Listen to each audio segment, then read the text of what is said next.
Okay, flip the vehicle over. I mentioned in previous videos that once I flip it, I wouldn't flip back. But in this case, since I'm trying to paint the intricate areas, I flipped it again to first paint the gray that I might have missed a spot previously. And now to add the flat earth to the top of the suspension, and pieces really that are not going to be visible, but just in case.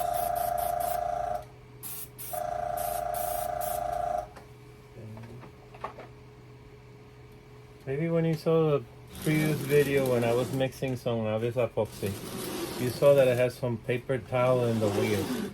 The wheels are loose side to side. And when I flip it, I have no other way of flipping it, that the wheels kind of bang on the suspension. And I put those pieces of toilet paper as to avoid them getting hit too much.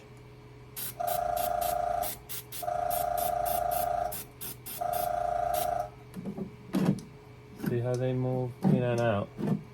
That'll be helpful later on when I'm putting on the tracks. But now when I go to flip it, they rub against that area.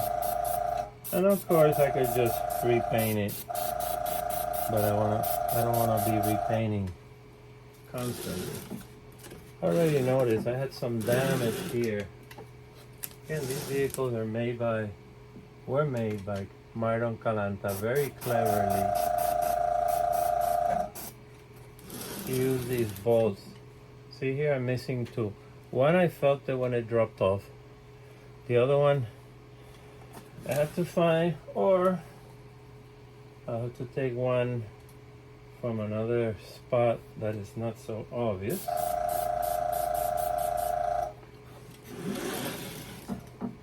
Look how that's looking up front here. That's already looking pretty good. The texture.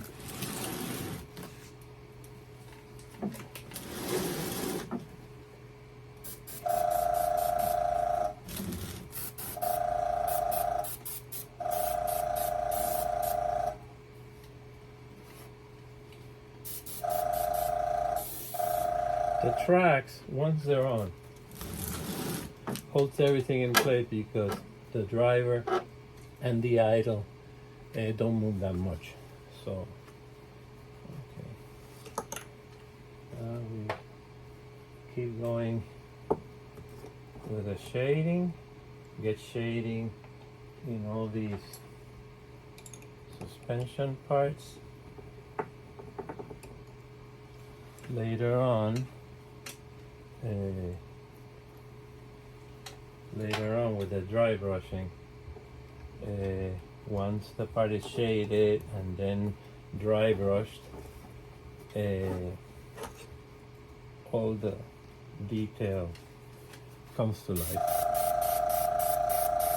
As you can see, I don't clean between colors. You know, maybe push the needle all the way through.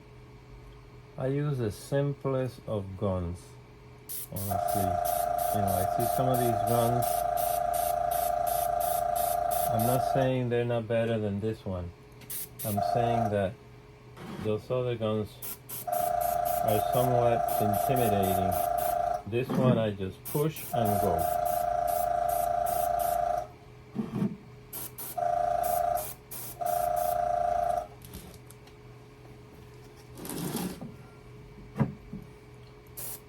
I'm not sure how much of this comes in the video, but trust me, you know, I'm adding very dark.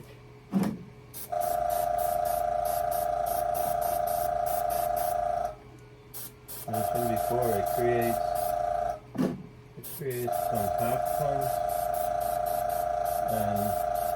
and then you add even more colors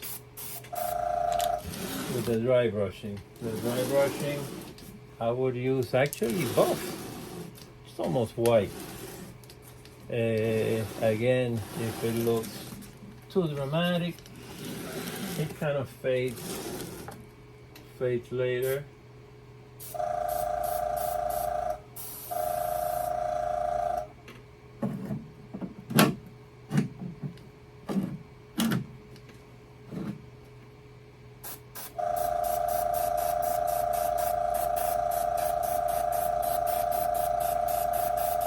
Then you can also, if anything looks too dramatic, you can also later come and do oversprays with like flat earth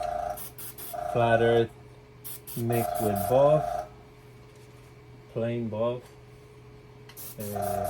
any variations thereof, all earth colors. And this one again, I'm gonna try to do like a frosted look.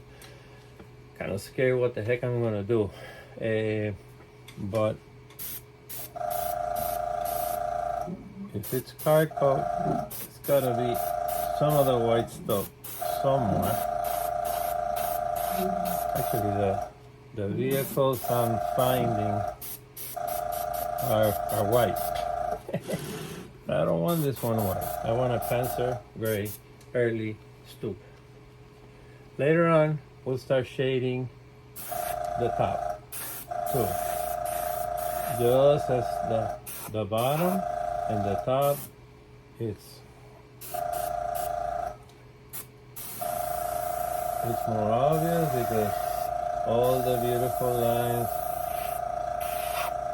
of the vehicle, you just go over them, and again you get oversprays everywhere, and those oversprays actually are what you're looking for.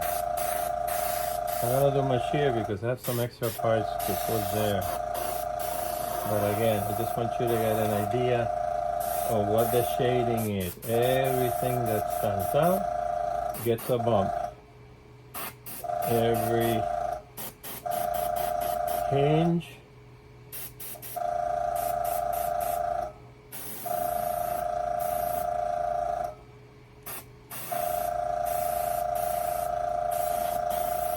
every hatch. That one didn't get the color right there, so I have to go with gray over there.